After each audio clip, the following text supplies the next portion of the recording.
Muy buenas tardes. Es un gusto poder saludarlos nuevamente aquí en Debate Público. Después de algunas semanas en las que las propias condiciones pues nos tuvieron detenidos en nuestras actividades, o que nos han tenido detenidos, y que probablemente esta situación no mejore en algunas semanas más, pues es un gusto poder volver a saludarlos. Es el primer programa que podemos volver a grabar desde que dimos este parón de actividades, y a mí en lo particular me da muchísimo gusto recibir a dos grandes amigos, dos personalidades además muy respetadas en el ámbito periodístico oaxaqueño y nacional, que son mis amigos, el maestro Isidoro Illescas. Maestro, gracias, Adrián, gracias por gracias estar por aquí la invitación. en Debate Público. Y pues el maestro de maestros, don Raúl Castellanos de la casa.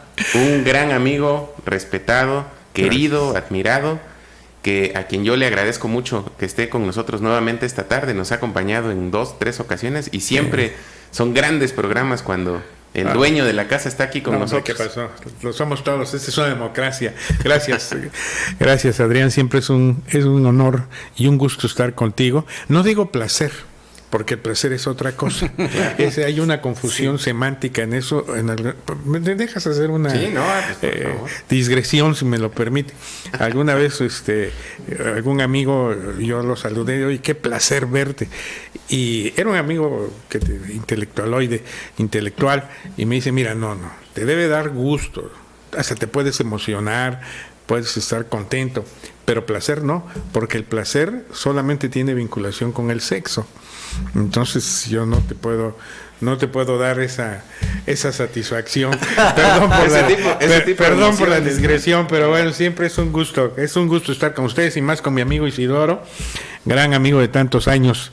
Gracias por estar contigo, Adrián. Perdón, gracias. No, hombre, no, pues hemos estado platicando antes de iniciar el programa, y bueno, de alguna manera a lo largo de estas semanas, que han sido muy largas porque pues hemos estado detenidos por el encierro, aunque de alguna manera nos ha permitido a muchos como ponernos a mano con nosotros mismos, de las lecturas que no habíamos hecho, de las reparaciones de la casa, de muchas cosas que de alguna u otra manera el día a día no nos lo permitía, pero también nos ha hecho pensar mucho, si es que me permiten ese exceso, a lo mejor nos ha hecho reflexionar, a veces nos ha hecho preocuparnos, y también cuando le damos un sentido positivo a todas esas inquietudes, preocupaciones, reflexiones, análisis que también estamos haciendo de la realidad sobre la marcha, pues nos permiten esfuerzos. Y por ahí quisiera yo comenzar, maestro, de este esfuerzo intelectual, periodístico, que se llama Cuadernos de la Pandemia.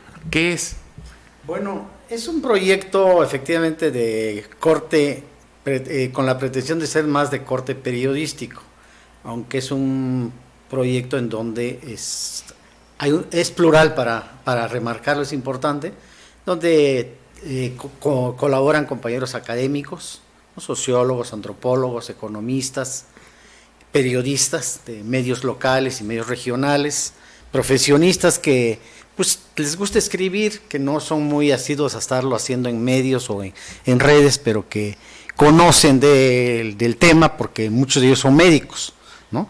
Entonces, este proyecto, precisamente como tú decías hace rato, pues nació de este confinamiento, arreglando la biblioteca, revisando archivos. De repente me encontré con una propuesta que meses antes, en febrero, habíamos comentado con Samael Hernández Ruiz, colega que conoce muy bien a fondo todo el tema educativo en Oaxaca, experto, y me dice, ¿por qué no trabajamos un libro sobre los 40 años de la CENTE? ¿No? Pues se cumplieron, en mayo precisamente se cumplieron 40 años, abril-mayo. Pero bueno, pues empezamos a trabajarlo, a hacer un poco el boceto del libro, que a quienes podíamos invitar. Pero bueno, se vino este tema de la pandemia, viene el confinamiento, viene toda la discusión a nivel internacional, nacional, de los temas, y uno en provincia dice, bueno, ¿y nosotros qué?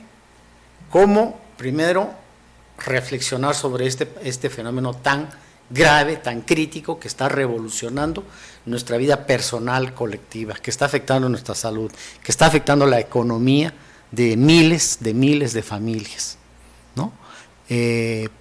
Pues Y por un lado, y por el otro lado, bueno, pues el confinamiento también tiene su parte positiva, ¿no? Que se ha planteado a nivel en otros foros, el tema de la lectura. ¿Cómo fomentar la lectura en esta época de confinamiento? Pues sobre un tema que está diario, ¿no? En los medios de información, en las redes. Y entonces, inicialmente la idea era empujar por un libro. Y entonces estaba pensado pues más en términos académicos, claro, ¿no? Por razones obvias. Y después, platicando ya, le comenté el proyecto, porque obviamente se requería de alguien que pues colaborara, que apoyara con el diseño, con la edición, con la parte técnica. Pues me acordé del vecino Claudio Sánchez Islas, gran editor, director de Carteles Editores, y le dije, de una oye, tradición periodística, además, mucha tradición periodística, su papá fue periodista, ¿no? Sus hermanos son, además de su profesión, son periodistas, Prometeo y Néstor, y le dije, oye, pues te tengo esta idea, ¿no? Yo ya aquí tengo las ideas, tengo el proyecto, de echar a andar un libro sobre la pandemia. Y me dice, me gusta, pero ¿por qué no le damos la vuelta? No escribamos un libro, echemos a andar una revista, pues para que periódicamente estemos reflexionando, dice, porque esto va para largo, ¿no? Y así fue como nació la idea de generar una revista, ¿no? Con este nombre de Cuadernos de la Pandemia. Desconocíamos hasta esa fecha que ya a nivel internacional, por ejemplo, estaba este proyecto de Sopas de Wuhan, que ya tiene su segunda edición ahora con Fiebre, pero básicamente son intelectuales, filósofos en un 80%, y la diferencia con nuestro proyecto fue que había que generar trabajos prácticamente inéditos, claro, hacerlo plural, periodistas, académicos, profesionistas, pedir tequio, prácticamente es un trabajo de tequio. Claro. Los que escriben, los que coordinamos. Ese que da más resultado porque el que participa lo hace por gusto, ¿sí? Porque claro, lo siente, ¿no? Y entonces, no, bueno, no hay de por medio con nada. esas características y circulémoslo por todos lados. La cosa es que lean, todo el mundo lo. Y bueno, pues ya llevamos 2 números de Cuadernos de la Pandemia. En 2 o 3 días ya vamos a tener el 3. Prácticamente le estamos dando una periodicidad de cada 15 días. Y las reflexiones básicamente van desde lo estrictamente médico, ¿no? claro, Científico, hasta lo social, lo familiar, vida cotidiana, el impacto económico que tiene en Oaxaca, qué está ocurriendo en las comunidades indígenas. Esto que, por ejemplo, ahora se está discutiendo con la nueva normalidad, nosotros lo colocamos en el número 2 al revisar un poco lo que estaba ocurriendo en los pueblos de la Sierra Juárez. Bueno, hay una diversidad de temas y el proyecto está abierto a todos los que gusten colaborar, ¿no? ¿Cuál es la idea? Bueno, pues que todos reflexionemos. Hay, por supuesto, reglas técnicas, reglas editoriales para la publicación. Y queremos ir más allá de lo que es el texto, el artículo de fondo, el pequeño ensayo, y incursionar en géneros literarios como cuento, poesía, o publicar ensayos fotográficos y hasta pequeños videos, claro, ¿no? Así, en términos generales, está el proyecto. Es que, bueno, quizá la importancia de un proyecto de esta naturaleza está en algo que decía Gabriel García Márquez, que a mí me gusta mucho siempre traerlo a la memoria, que decía que el periodismo es literatura con prisa, ¿no? Sí. Es literatura con prisa porque alguien que esté escribiendo un texto para un libro, pues lo escribe, lo deja reposar, 3 días después lo revisa, lo retoca, lo rehace, y el que está haciendo periodismo no tiene ese tiempo. Lo trae encima a la hora del cierre, que cuando uno trabaja en un medio impreso, en un diario, pues la hora del cierre es 8 o 9 de la noche, y sobre eso está uno trabajando. Entonces, la literatura con prisa, si lo vemos desde esta perspectiva, pues pudiera ser en su perspectiva lo que está ocurriendo con Cuadernos de la Pandemia, porque al final de cuentas es un ejercicio sobre la marcha. Sería muy distinto hacerlo a lo mejor 2 años después, cuando ya dejamos que se enfriaran todas las cosas, vamos a los datos, vamos a las estadísticas, datos duros, etcétera. A la parte académica. Exacto, ¿no? De investigación. Y que al final de cuentas, que eso es algo bien, bien interesante, que con don Raúl lo hemos platicado en otros espacios aquí, la importancia de dejar registros impresos, ¿no? Bueno, en este caso registros digitales, pero registros específicos, ¿no? Así como en alguna otra ocasión que platicamos de la regeneración, todo lo que uno, al paso del tiempo, regresas a esos archivos y a lo mejor en la mente tienes 1 o 2 recuerdos, pero vas al documento y resulta que pasaron 10, 12 cosas más que eran muy importantes y que en este caso pues son las que nos van a permitir, pasado el tiempo, hacer, vamos a decir así, como una criba, ¿no? De la relevancia que tuvo este momento, pero en muchos ámbitos, pues, ¿no? No nada más en el ámbito económico o en el ámbito político o en el ámbito cultural también. En todo lo que nuestra propia vida está siendo trastocada por esta circunstancia que, pues bueno, hay generaciones enteras que no la vivieron nunca, que a nosotros nos está tocando vivirla y que de alguna manera es un proceso muy acelerado de adaptación a esta nueva realidad, don Raúl. Sí, sin duda. Es que reflexionando sobre lo que ustedes están comentando, tiene toda la razón, Isidoro. Es decir, y tú también cuando comentas, bueno, este es un tiempo inédito para todos. Este tema que comentan precisamente de la reflexión, de la lectura, bueno, México es un país donde se lee muy poco, ¿no? En promedio, ojalá esto sirva para que aumente el tema, el promedio de lectores. Pero con todos estos avances tecnológicos que hay, también tienes la oportunidad de hacer muchas otras cosas. Por ejemplo, nosotros estamos presentando aquí en Regeneración unas infografías. Por ejemplo, acabamos de presentar una sobre museos. Es decir, visitas virtuales a los museos. ¿No? Claro. O sea, entras al museo y estás viendo el museo en qué sentido está y lo recorres y muchas veces, o mejor dicho, en estos tiempos puedes tener la impresión de que estás ahí en el del Prado, en el Louvre, en el Museo de Londres, no sé, el de Nueva York. Esa es una de las grandes ventajas, como lo mismo se planteaba, aparte de la lectura, un poco la investigación, recuperar acciones o actitudes que habías dejado por otras circunstancias. En mi caso tuve el honor de que Isidoro me invitara también a participar en estos cuadernos y bueno, pues para mí ha sido muy grato recobrar el tema de escribir, ¿no? Que lo había dejado yo hace 2 o 3 años o más tal vez. Tenía yo hecho varias columnas a lo largo de mi vida. Pero incluso para este cuaderno que debe estar empezando a circular, recobré un tema de una columna que hacía yo o que hice hace casi 30 años.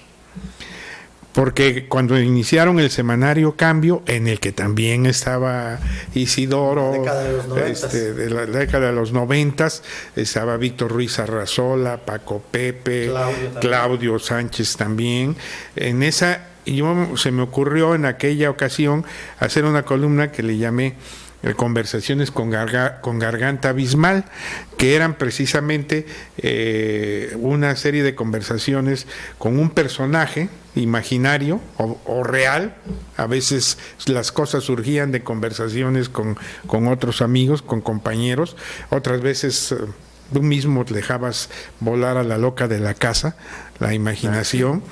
Y Garganta Abismal, ¿por qué Garganta Abismal? Porque era el símil de un personaje, Garganta Profunda, que fue el que les dio toda la información clave a Woodward y a Bernstein en los reporteros que investigaron Watergate, ¿no? Y ahora retomé el tema. Entonces, es cierto, esta oportunidad, esta es una oportunidad. A veces en la vida, las cosas que suceden, tienes tú que darles un valor positivo o negativo. Y yo creo que lo mejor es verlos en sentido positivo. Te dan una oportunidad de hacer o de recobrar habilidades, de hacer cosas, de reencuentros, de muchos temas que probablemente la misma dinámica permanente de la vida no te habían permitido valorar o habías soslayado. Creo que es muy bueno el esfuerzo que están haciendo los amigos y bueno, pues yo creo que esto ya es para el real, que además, finalmente también como aquí se dice, son testimonios que quedan para siempre. Están escritos en el contexto de esta pandemia y eso ya tiene un valor agregado. Claro, y que además en un contexto muy complejo. O sea, porque si la pandemia bueno, le pone un grado de complejidad enorme a nuestro día a día, pues en México nos encontramos con la realidad particular de que vemos la combinación en tiempo real de una pandemia, que no es un caso exclusivo de México, pero también de una crisis económica sin precedentes, que a lo mejor en este momento igual estamos previendo algunas de sus dimensiones, pero a lo mejor apenas vamos a empezar a ver de qué tamaño es, y una serie de decisiones que también vale mucho la pena dejarlas por escrito, que se están tomando y que van a tener repercusiones a lo largo de mucho tiempo, decisiones tomadas desde el Ejecutivo, desde el Legislativo, la ley de amnistía, estos últimos acuerdos que sacó el presidente de la República sobre el tema energético, el intento por generar este cambio a la ley de presupuesto y responsabilidad hacendaria, etcétera, y que de alguna manera pues son parte de la discusión del día a día, pero no siempre quedan escritos en un documento, ¿no? Creo que esa es también una parte bien importante de la que vale mucho la pena reflexionar, porque pues pareciera que México está llevando un camino en sentido contrario a donde va el mundo, ¿no? Creo que eso es algo que es muy relevante. No sé ustedes qué piensen. Pues quizá nosotros no, cuando surgió esta idea, en lo particular cuando yo empecé a proyectar la estructura del insisto, en el libro. Ya cuando me dice Claudio, es revista, entonces ¿cómo le hacemos? No, bueno, pues armemos una revista. Se trata de generar textos, artículos, así como tú decías, ¿no? Al día o a 2-3 días, ¿no? Nos damos una semana para escribir, la otra semana es para revisar, para editar, etcétera, ¿no? Entonces prácticamente a quien va a escribir ya sabe que tiene 4 o 5 días y va a hacer su ensayo, su artículo, su cuento, su poesía, ¿no? Bueno, pues en el número 2, por ejemplo, Flavio Sosa, que le gusta la poesía, pues aventó una poesía sobre la pandemia, ¿no? Y adelanto, por ejemplo, en este número 2, Araceli Mancilla, que es escritora muy conocida, muy talentosa, nos obsequia también otra poesía sobre la pandemia. Y este es el número 2 de Cuadernos de la Pandemia. La portada, por ejemplo, es obviamente todo el diseño de la portada corre a cargo de Carteles Editores, pero me comentaba Claudio que ese diseño es de un joven grafitero. Bueno, pues hasta en eso, ¿no? Es un poco abrirle las puertas a jóvenes que ahí están, ¿no? Tomando calles, hurgando en paredes, como plasmar su arte. Claro. Es parte también del proyecto. Y otra cosa también, el hecho de que pensando en lo inmediato, que no implica tampoco improvisar o tirarse el rollo por tirárselo, son textos que, por ejemplo, a mis colegas académicos yo les pedí, vamos a evitar el menor número de citas de pie de página, las famosas referencias, ¿sí? que vuelven denso un texto. No estoy hablando de calidad, sino en términos de que buscamos el mayor número de lectores, que nos lea el ama de casa, el trabajador, el estudiante, el profesionista, el académico, el intelectual, etcétera, todos, el político, ¿no? Que leen poco, pero bueno,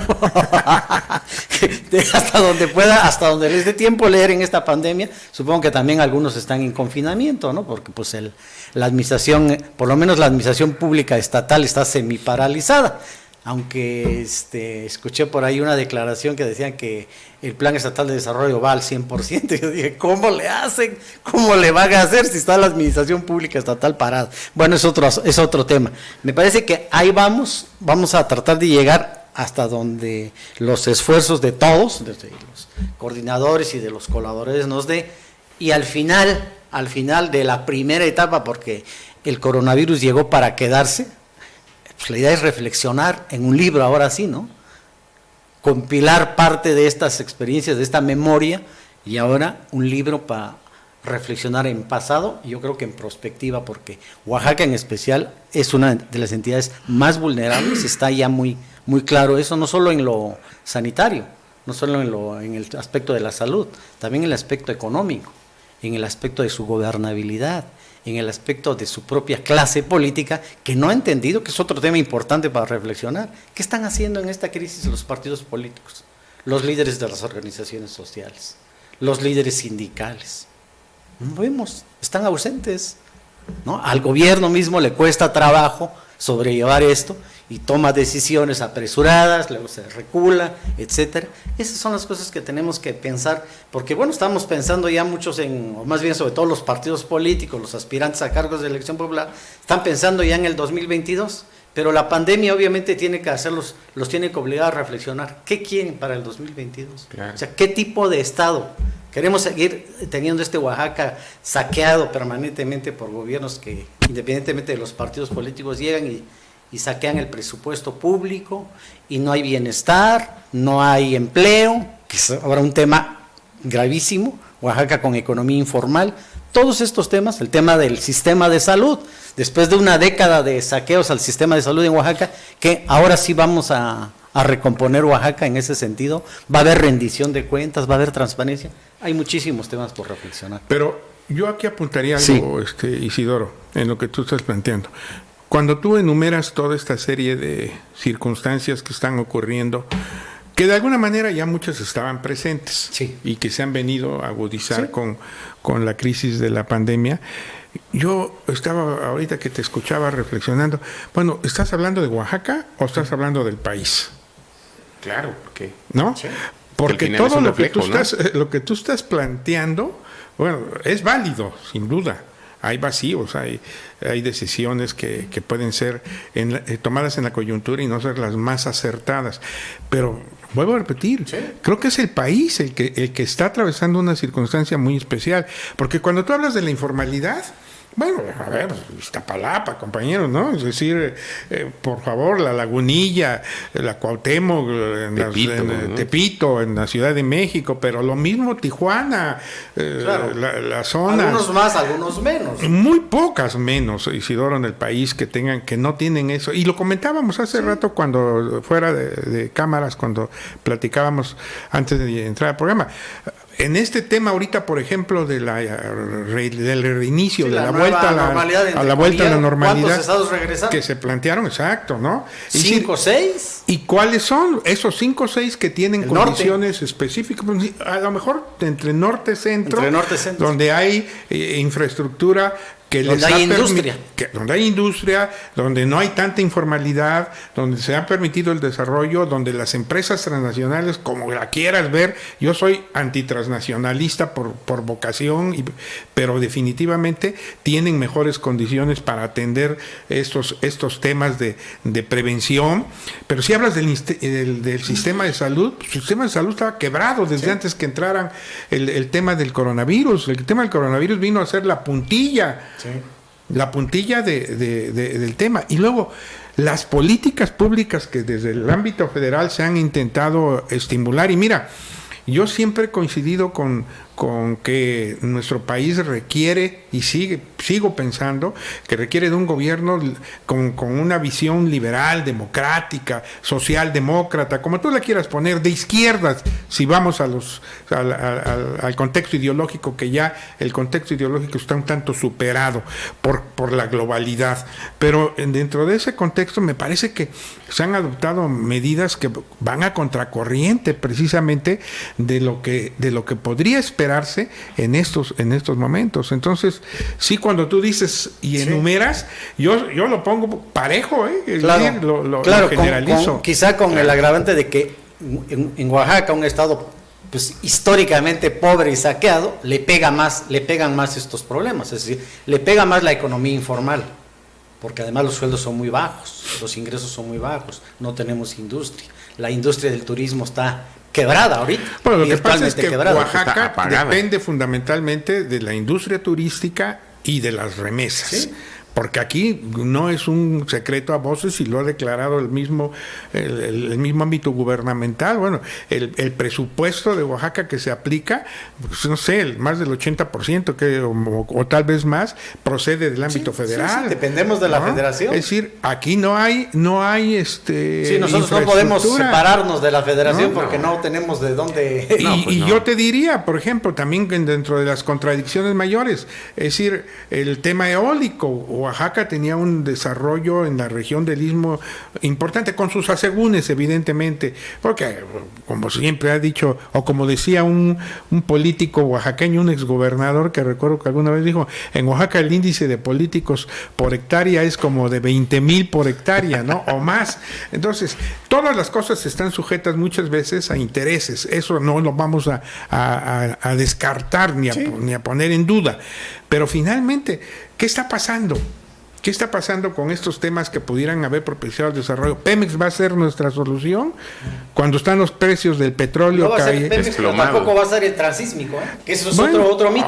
Este es otro tema, mito, ¿no? Pues. Entonces, el transísmico nos va a resolver el problema de la pobreza, del subdesarrollo, pues tampoco. Para empezar hay que ver si van a concluirlo. Ayer, entiendo, me comentaban, creo que el mismo director del Seguro Social reconoció de que estos créditos de 25,000 pesos que se están dando, pues finalmente no han permeado. Pues, ¿qué empresa o qué mediana empresa? Pierdes 200,000 y te dan 25. Te van a dar 25,000 pesos y además, nada más la burocracia que se estableció para que pudieras pedirlos. Entonces, ¿qué está pasando en nuestro país? Creo que esa es otra de las grandes reflexiones que tenemos que hacer. Y que tenemos que hacer en un debate, en un debate que tenga perfiles responsables, perfiles históricos, perfiles académicos, perfiles tecnológicos, perfiles políticos, pero darlo de fondo y no entrar a la descalificación de cualquiera de las partes de aquel que no piensa como tú. Ese es mi punto de vista. Claro, porque creo que al final de eso se trata. Desafortunadamente la discusión en este último tramo, incluso la discusión propuesta desde el Ejecutivo Federal, ha sido una discusión eminentemente ideológica. Sí.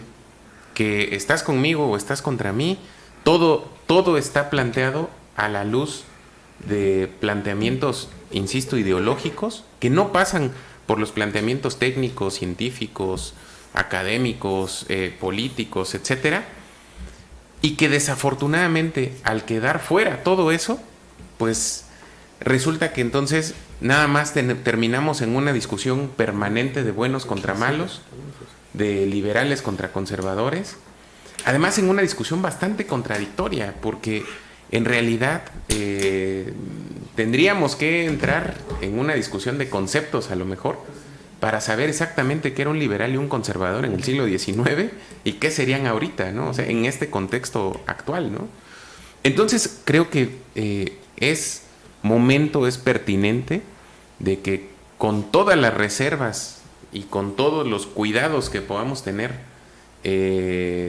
para generar una discusión, lo hagamos en el marco, como dice don Raúl, de la seriedad, de la oportunidad, de la consideración a todas las voces, claro, de evitar la descalificación, porque eso es importantísimo. Creo que espacios como estos, espacios como los cuadernos de la pandemia, como muchos de los esfuerzos que de manera muy relevante y cobran una relevancia mayor en este contexto, se están haciendo en espacios como regeneración.com.mx, que lo que están intentando es generar planteamientos serios, planteamientos que al paso del tiempo nos permitan también regresar a verlos y ver cómo en tiempo real, sobre la marcha, sobre la pandemia, estábamos intentando generar reflexiones, análisis, aportes a la discusión local y nacional. Creo que eso es bien relevante. Bueno, tenemos nosotros el espacio por 30 minutos, pero aquí nos están dando la cortesía a ver, aquí, de los 15 minutos, que además se los agradecemos. Hasta donde dé 15, 20, 30. Pues no, esto es nuestro, hombre. Esa es la ventaja, además de la tecnología. Claro. No, claro, hombre, claro. Sigamos, porque además creo que esto que estamos platicando, que estamos comentando... ¿Qué es lo que hace falta? Es lo que habría que abrirlo. A mí me gustaría que aquí estuviera el coordinador de comunicación del gobierno del Estado, el secretario de Salud, el de Economía, el de Turismo, que pudiéramos dialogar con ellos. Bueno, a ver qué, para dónde, en dónde están las políticas públicas que verdaderamente van a incidir para generar mejores condiciones dentro de la crisis. Claro. Es que, por ejemplo, este tema del debate, del análisis plural voces distintas. Es lo que hace falta en estados como Oaxaca y en otros más. Tabasco, a nivel país, Chiapas, Isidoro, Guerrero. a nivel país. Vemos nada más que esos grandes debates y hasta polarizaciones se dan en el centro, en las grandes cadenas de televisión. Pero aquí en Oaxaca pues tenemos una televisión estatal que está cerrado a este debate, ¿no? Vemos otros medios de información bien posicionados que también son muy cautos, yo no sé si por la poca publicidad que todavía les dan o es autocensura, pero ese es un tema que debería de romperse ahora, porque lo que necesitamos es que desde la sociedad se abra ese gran debate que hace falta, pero sobre todo que se generen propuestas. O sea, no podemos estar esperando a que sea desde el Poder Ejecutivo, el Poder Legislativo, nada más, de donde venga la solución a los grandes problemas de Oaxaca. Nosotros tenemos que contribuir a eso, pero también tiene que haber suficiente apertura y sensibilidad en las instituciones públicas o quienes están al frente, pues para entender de que así tiene que darse ahora. Debió de darse desde hace tiempo. Sí. Hemos tenido momentos de gran discusión, de gran convulsión, incluso en Oaxaca, 68, 2006, 1980, etcétera, etcétera. Ahora es otro momento histórico que nos está pegando fuerte en la salud, en el estado de salud físico y psicológico, porque muchos no soportan el confinamiento y en pleno ascenso de la pandemia en Oaxaca se salen, ¿no? Entienden la famosa nueva normalidad, ya sálganse y sigan haciendo lo que antes hacían. No es cierto. Ahí hay falta de información y una comunicación deficiente de los gobiernos federal y estatal y hasta de los municipales en este tema. Pero además hay otra cuestión. En la medida que la sociedad advierte que hay políticas públicas adecuadas, de que hay participación, de que el Estado, yo hablo ya del Estado, el Estado nacional, el Estado local, el Estado municipal, responde de manera ordenada, con apoyos reales, la sociedad responde, Isidoro. Sí. Yo creo que también ese es otro tema que debería llevarse a la discusión de fondo, porque la sociedad, contra todo lo que se diga y además independientemente de nuestros niveles educativos, de cultura, yo creo que ya estos tiempos son en donde hay un dinamismo en la participación que muchas veces se transgrede o se enfoca de manera negativa a veces, pero creo que en estos momentos la sociedad también puede jugar un papel determinante. Tú lo decías hace rato, los sindicatos, las organizaciones, los clubes, las ONGs, ¿qué están haciendo? ¿Cómo se coordinan? ¿Quién las coordina? ¿Qué posibilidades hay de participación? Yo he visto y he hablado con mucha gente, compañeros por ejemplo, meseros de los restaurantes, ¿no? Pues están buscando ellos mismos. El otro día pasé, iba caminando, tuve que salir, yo salgo poco, pero tuve que salir y ahí me encontré en la calzada Porfirio Díaz de tres lugares a los compañeros que son los meseros en la calle repartiendo tarjetas. Oiga, si se le ofrece comida a domicilio, llámenos, le mandamos lo que le gusta, ¿no? Su cafecito, etcétera, ¿no? Entonces, creo que la sociedad puede responder mucho más cuando ve que el Estado realmente tiene una acción concreta y una acción positiva. Es mi punto de vista. Claro. Hay una, ahorita que estamos hablando de todo esto, hay una frase que es suya, que yo siempre la tengo aquí en la cabeza, esta que dice que en Oaxaca la normalidad democrática es el conflicto.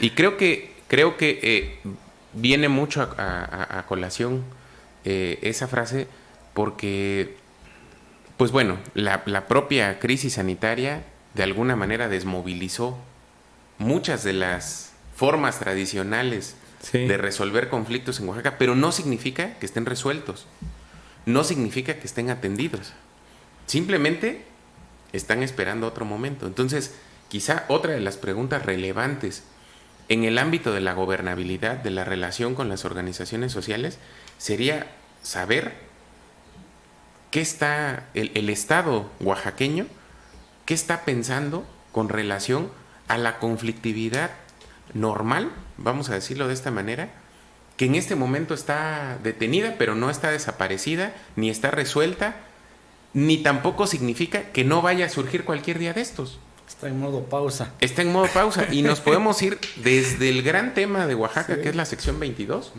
que vamos, es Hay buena relación con el magisterio. La dice el organización presidente. de organizaciones, exacto, y que en el contexto actual, pues resulta que tiene un gobierno federal afín. El gobierno de Oaxaca, pues ha entendido cómo mantener una relación más o menos civilizada con ellos, aunque civilizada, dándoles.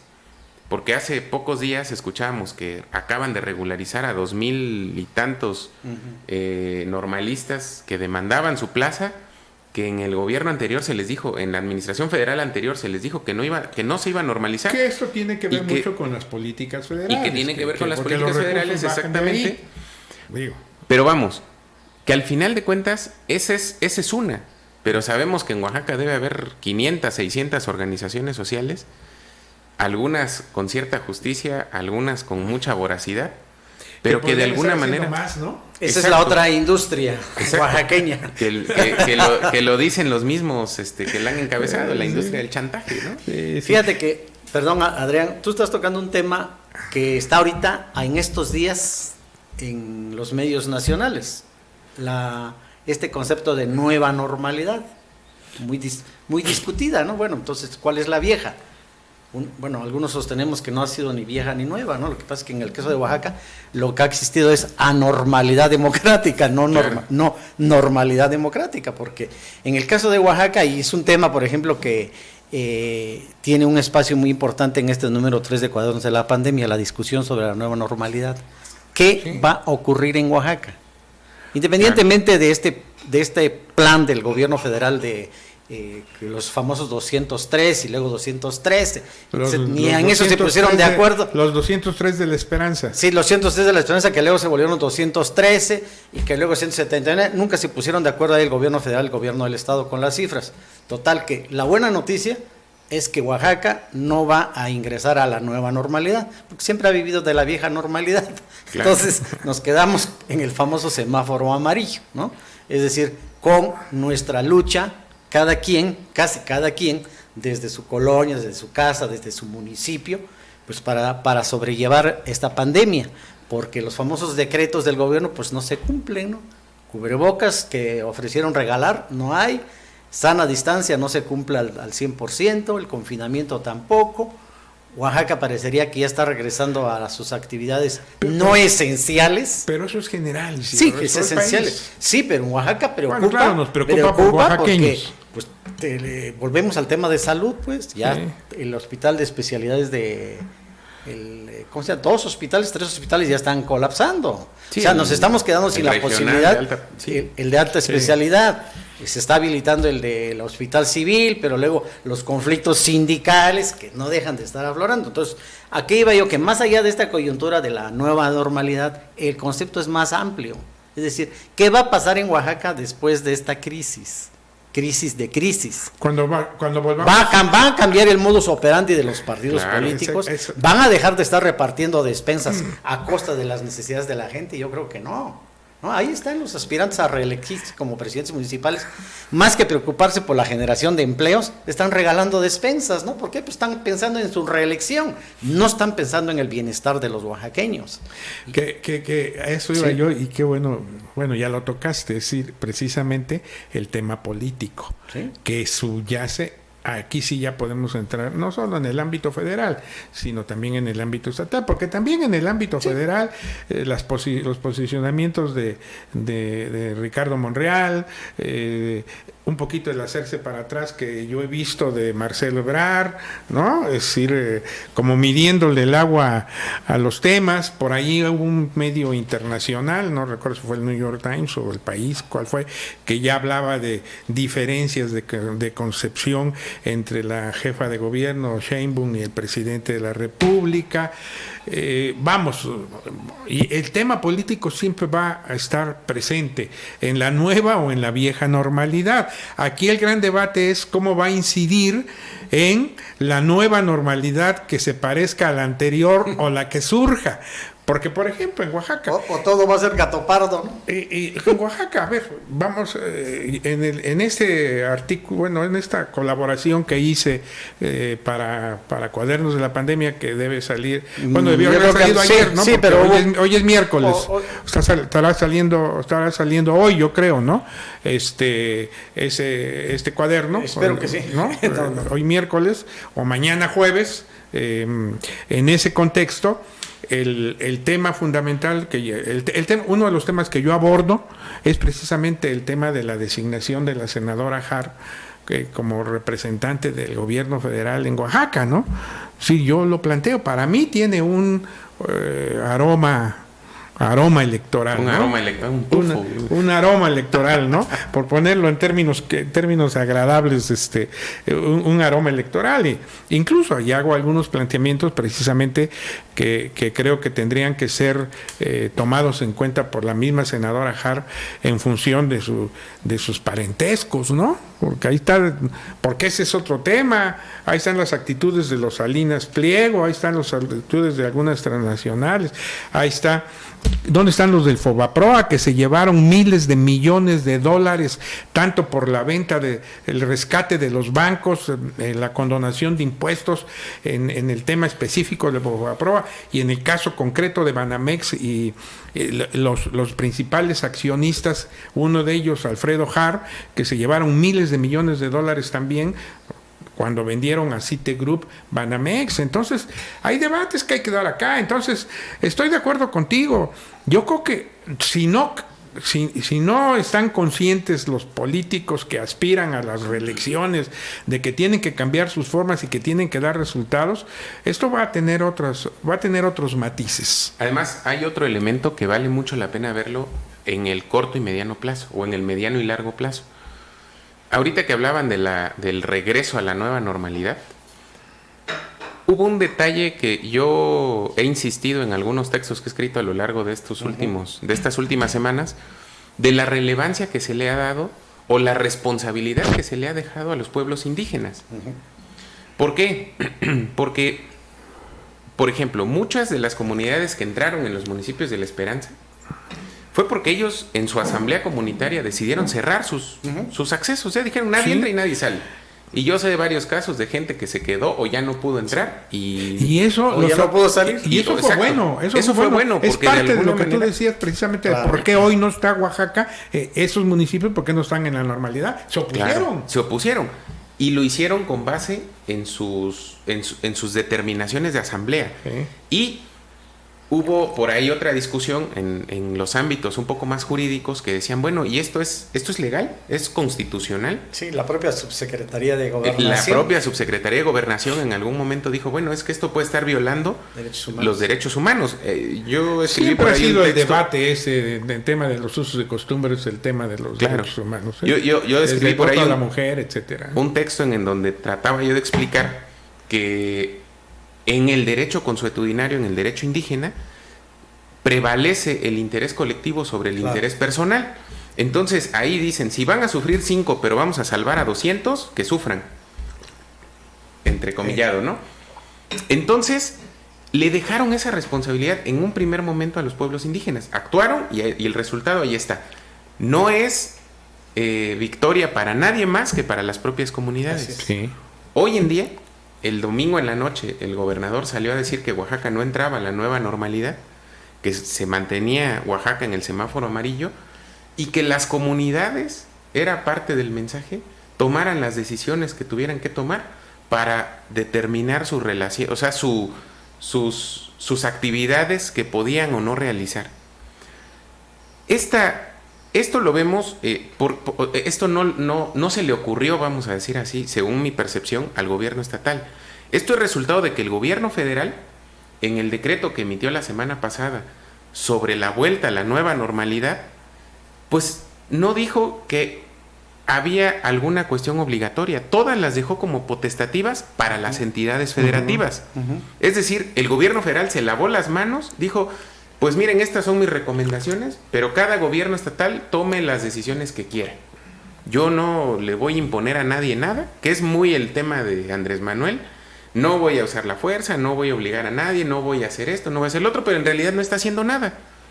Le deja la responsabilidad a las entidades federativas, y una entidad eminentemente indígena, con 407 municipios indígenas como Oaxaca, que son 3/4 partes de los municipios, del total de municipios del estado, pues no tiene otra cosa que hacer más que decir, bueno, estas son mis determinaciones, y los pueblos indígenas, como está reconocido en la Constitución, tomen las decisiones que tengan que tomar para salvaguardar sus propias condiciones de su comunidad. Ahora bien, si esto lo llevamos a la interrogante electoral, ahí creo que puede haber un tema muy complejo para los partidos políticos, porque a lo mejor el año que entra, cuando en el 21 lleguen a pedir el voto para sus diputados federales, las comunidades indígenas las van a encontrar mucho más empoderadas de lo que las han encontrado hace tiempo. Totalmente de acuerdo. Porque le están dejando hoy en día, en medio de la crisis, una responsabilidad que desafortunadamente no habían tenido las comunidades indígenas, pero que ahí están. Los dejaron solos. Y que además hay una cosa, no sé si ustedes coincidan, pero tú ya lo apuntabas, los partidos políticos como tales están borrados en este escenario. No, están haciendo clientelismo nada más, y bueno, un clientelismo bastante pero muy ramplón, criticable, porque muy ramplón, ¿no? Digo, no te puedes aprovechar de las necesidades de la gente regalándole bolsitas con el logotipo de tu partido, o con el color de tu partido, o la foto, ¿no? O tu nombre, o tu foto. O mandas a nombre de el todavía presidente. Utilizar recursos públicos para decir, estamos recorriendo las colonias de la ciudad de Oaxaca porque el presidente municipal está muy preocupado por la salud de los oaxaqueños y porque no se mueran de hambre. No, por favor. Y ya entrando en el tema, en ese contexto de lo que pasa el año que entra, además van a cambiar muchas condiciones, porque viene también la aprobación de nuevos partidos políticos, ¿no? Por lo menos, desde mi punto de vista, van a entrar 4 más al escenario: el del Bester, el del CAM, o del CATEM, perdón, el CATEM, Cuarta Transformación, que también está muy activo, probablemente el de los Calderón. Ahí ya estamos 4, lo que era el PES. Es decir, eso va a cambiar mucho el escenario, ¿eh? Sí. Va a cambiar mucho el escenario. Yo creo que la próxima elección, bueno, es una especulación, pero tendrá cada vez más, en este contexto que tú planteas de la participación comunitaria, social, va a orientarse mucho más en atención a las personalidades y las acciones de personajes, de mujeres, de hombres, que ahorita están activos en sus comunidades, están participando, están pretendiendo realizar acciones positivas. Va a estar interesante, Isidoro. Pues, a ver, este tema de la nueva normalidad y lo que tú señalabas al final, el empoderamiento de las comunidades, paradójicamente, ¿no? Los dejaron solos. Yo escribía en el número 2 de Cuadernos de la Pandemia, precisamente me hizo segunda, o le hice segunda a Cipriano Flores. Y Cipriano Flores sostiene, como muchos indigenistas, que la casa de los indígenas es su comunidad. Ese es su entorno. Ahí se pudieron ellos mover, ¿no? Pero ¿qué es lo que yo comentaba? Que en una zona como la Sierra Norte, donde existen centros de salud, pero están como elefantes blancos porque no tienen medicamentos, no hay enfermeras, no hay médicos. En una región con altos niveles de pobreza, casi le pega al 77%, en donde los gobernantes van nada más cuando hay periodos electorales, abandonados, pues además la organización comunitaria es lo que los salvó, lo que los está salvando de un problema mayor. ¿Por qué? Porque a pesar de que se han cuidado mucho, ya empezaron algunos casos aislados, afortunadamente, de contagio. No hay muertes, pero ya hay contagios. El último que se reportó el día de ayer en Capulalpa de Méndez. La zona del Mije ha sido la más castigada. Bueno, la pregunta es, ¿qué va a hacer o qué van a hacer los gobiernos federal y estatal en una situación de mayor crisis de contagios y de fallecimientos en Oaxaca? Porque finalmente hay que adelantarnos a los escenarios. Claro. Estamos en la etapa ascendente de la pandemia y efectivamente el gobierno del estado finalmente, si por razones políticas había dicho primeramente, van los 273 municipios de Oaxaca a la nueva normalidad y después la presión de las comunidades y de otros sectores sociales le dicen no, quedémonos en el semáforo amarillo, bueno, pues no es suficiente, porque su obligación es apoyar con medicinas, con insumos, con médicos, con enfermeras a las comunidades. Lo va a hacer. Y cómo van a reaccionar ahora las comunidades indígenas cuando este fenómeno empiece ya a multiplicarse. Insisto, porque si zonas como la Sierra Norte fueron de las mejor blindadas y empiezan ya a registrarse algunos casos aislados de contagio, cuidado. Bueno, además es un tema recurrente, Isidoro, no solo las comunidades indígenas, ya lo estamos viendo en sectores sociales en general, ¿no? Como la falta de insumos es una situación generalizada, ¿no? Es decir, y de recursos humanos, ¿no? Y de recursos humanos, médicos contaminados, en fin, es complejo el tema, aunque López-Gatell había dicho que el 18 era el tope, ¿no? Pero bueno, parece que... Pues pero parece que no. Que la necia realidad tiene otros datos. Y creo que pues desafortunadamente tenemos que seguir siendo muy pacientes, sí, seguir siendo muy cuidadosos en nuestra propia conducción cotidiana, porque aunque todos quisiéramos, nadie quisiera discrepar de López-Gatell, que nos decía que el 18 de mayo iba a comenzar la caída y que el 1 de junio todo iba a ser como antes. Nadie quisiera discrepar con él, pero desafortunadamente la realidad nos dice otra cosa, ¿no? Es necia la realidad. Entonces, pues no nos queda más que seguir haciendo lo que nos toca, en este caso, por el bien de nuestra propia sociedad, quedarnos en casa, seguir haciendo esto que estamos haciendo y que es algo bien importante, que es el hecho de reflexionar, de analizar nuestra propia realidad y no pasarnos los días como autómatas. Creo que eso es bien importante, y pues en la medida que las circunstancias nos los permitan, yo los invito a que sigamos debatiendo, a que sigamos haciendo este debate público, nutriéndolo de ideas. Hay que continuar porque esto va a seguir. Y creo que es bien importante porque en otro momento nos va a permitir regresar a ver esto, qué estábamos pensando, qué perspectiva teníamos y hasta dónde esa perspectiva se convirtió en prospectiva. Claro. Pues ¿no? Si Isidoro está de acuerdo y tú también, yo les propondría que el próximo debate público pues nos vuelvas a invitar. No, hombre, pues ¿no? por favor. ¿Cómo pues, ves? Y a ver si invitamos a ver quién se deja. A ver quién de las autoridades sanitarias, administrativas. A ver quién se deja, ¿no? ¿Algún líder político que quiera dar la cara? Perfecto, ¿no? Hombre, pues aquí y nos discutir vemos. Otros temas, porque, a ver, se quedaron muchas cosas en el tintero, pero bueno, no da tiempo ya.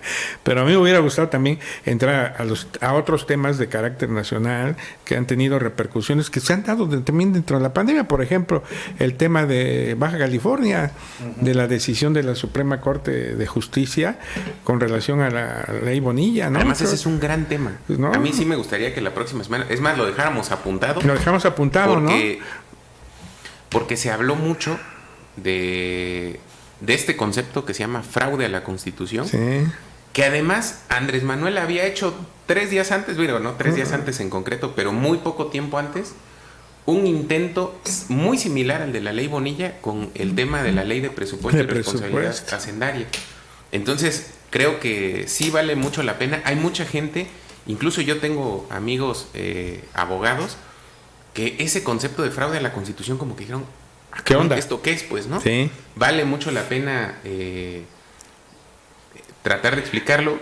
Es un tema que por otras razones yo había venido estudiando desde hace tiempo y que creo que vale mucho la pena que lo podamos reflexionar y entender la dimensión que tiene la sentencia de la Corte en ese caso. Desde la forma como lo plantea el mismo presidente de la Corte, porque claro, quien usa el argumento que entiendo venía ya en el resolutivo del magistrado del ministro Franco, pero el hecho de que el presidente de la Corte lo asimile como tal, sí, es bien importante. Maestro Isidoro, muchísimas gracias, don Raúl. Hombre, gracias. Es un honor haber compartido micrófonos con ustedes esta tarde. Sobre todo, pues muchas gracias a ustedes que nos han acompañado siempre. Aquí seguimos en Debate Público. Nos vemos la próxima semana. Ya sabemos con quiénes. Aquí nos vemos. Gracias.